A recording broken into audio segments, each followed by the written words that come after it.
Hey guys! For her birthday breakfast this year, Avery requested raspberry coffee cake, and honestly, didn't surprise me at all. Just what you asked for? I had made a couple of these and stuck them in the freezer before I delivered Avery, and when I got home from the hospital, I brought them out, and every morning I knew I could look forward to a nice big slice of this. So today I'm going to show you how to make this delicious, get you through anything raspberry coffee cake. Is it as good as when you were a week old? Yeah. I'm Meg, and I'm passionate about finding ways to make life with kids easier in the kitchen.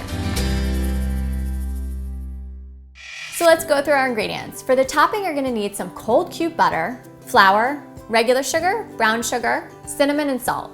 And then for the cake, you'll need some thawed raspberries, flour, sugar, baking powder, baking soda, and salt, vanilla, butter, sour cream, and eggs. So we're gonna start by making our topping, and I should mention that this coffee cake is heavily topped because that is how we like it in this family. So I'm using a food processor. It just makes the whole process a lot easier. So I'm gonna put my flour to start. Then I've got my brown sugar. I'm using light today, followed by some regular sugar.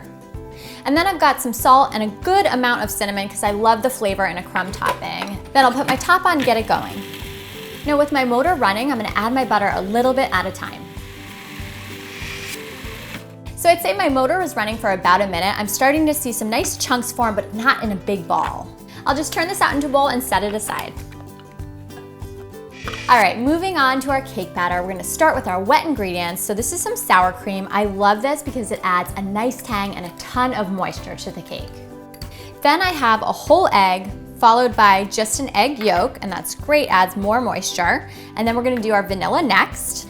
And I'm using 2 full teaspoons of this because I love the flavor with the raspberries. All right, I'll whisk this quickly and then we're all set. All right, moving on to our mixer, our second apparatus of the day, we're gonna add our flour to the bottom, followed by some cane sugar. And then finally I have some baking soda, baking powder, and some salt. I can get this started and then add my softened butter. So with my mixer going, I'm gonna add my softened butter and a little bit of my sour cream mixture. And then I'm gonna let that mix for about 20 seconds before I add a little bit more of the sour cream mixture. Again, I'm gonna let that mix and then finish it off with the rest of the mixture. All right, the batter is mixed up, and I should say the first time I made this coffee cake, I was so skeptical at this point because the batter is thick and there's not a lot of it. I will show you exactly how it works, very easy. The first thing you want is a well-buttered cake pan. You're gonna start by dolloping all but maybe about a half a cup of your batter right into here. This is really just gonna make it easier to spread. And now that my batter's in here, I'm just using a spatula to kind of go around and evenly spread it out. Next up, I've got my raspberries. You can use fresh, I'm using frozen that I've thawed, and I'm just gonna evenly distribute them all over the cake. Now I'm gonna use the rest of my batter to cover the raspberries. You won't really have enough to hit every single one, but it's kind of nice to have some that are covered and some that are exposed. All right, now for the kids' favorite part, the crumb topping. I'm just gonna grab it by the handful, squeeze it together a little bit, and then break them apart into big chunks. My mom complains that there's too many crumbs on here, but I say that's impossible.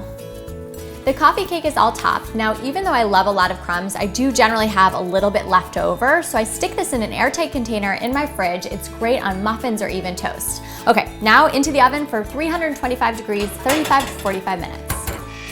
The coffee cake is out of the oven. This is definitely a labor of love type of recipe, but totally worth it. I love to bring this to new moms. It stores great in the freezer for up to 2 months, and once you share it with your kids, they are sure to request it for every birthday breakfast. Do I get a bite? No way. Did you put a birthday sticker on yourself? Yeah. Thank you guys so much for watching, and I will see you next time. Bye guys.